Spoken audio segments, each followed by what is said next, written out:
Good morning mga best, this is Blanca Vlogger a day in my life as a content creator na matan kayo mapapasabag ka lang talaga ng Pordago.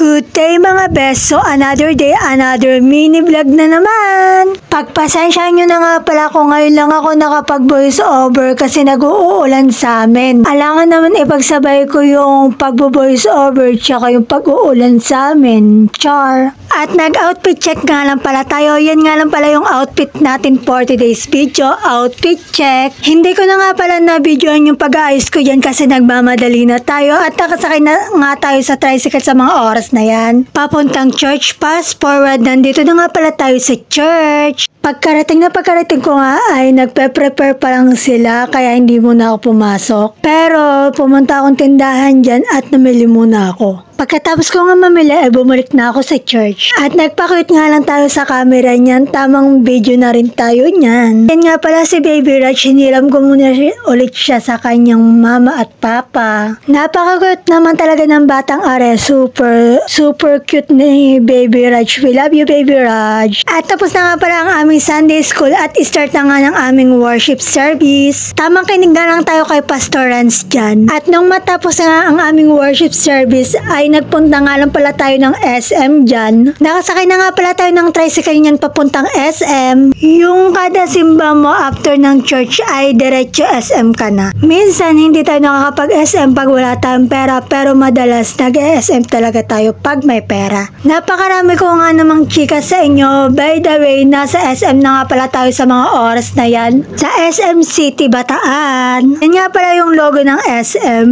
May malaking SM siya sa taas tapos nakalagay City, Bataan. Malapit siya sa Genesis sa sakayan ng bus. Pagpupunta kang Orion, Maribeles, or Manila, ganon. Nakapasok na nga pala tayo sa mga oras na yan sa SM. At pagkarating ko nga sa SM, may nagpa-pageant na supermodel fashion show. Kaya naman nandoon nga tayo. Sa ground level nga lang pala yan ginanap sa may baba ng SM. Malapit siya sa tindahan ng Uniqlo. Napakarami nga namang tao sa SM. Punta nga lang muna tayo sa Jollibee para kumain. Yan nga lang pala ang aking in-order. Syempre bago tayo kumain, nag-pray muna tayo. At kumain na nga tayo sa mga oras na yan ng ating in-order dyan. At pagkatapos nga natin kumain ng in-order natin dyan ay nag-retouch lang tayo dyan. Syempre paganda ng konti, hindi naman tayo papayag na mukha tayong haggard, diba? Pagkatapos ko nga mag-retouch ay bumaba lang ako ng escalator dyan at pumunta nga tayo ng SM Supermarket dyan dahil tayo may bibilin. At abangan nyo na nga lang yun sa next video ko kung ano yung binili ko dahil gagawin natin yung challenge na yon. At masyado na nga palang mahaba ang video na to at yun lang naman for today's video. Huwag nyo nga rin pala kalimutan mag-like, comment, share, and follow at yun lang. Bye! God bless! Salamat sa support. I love you all.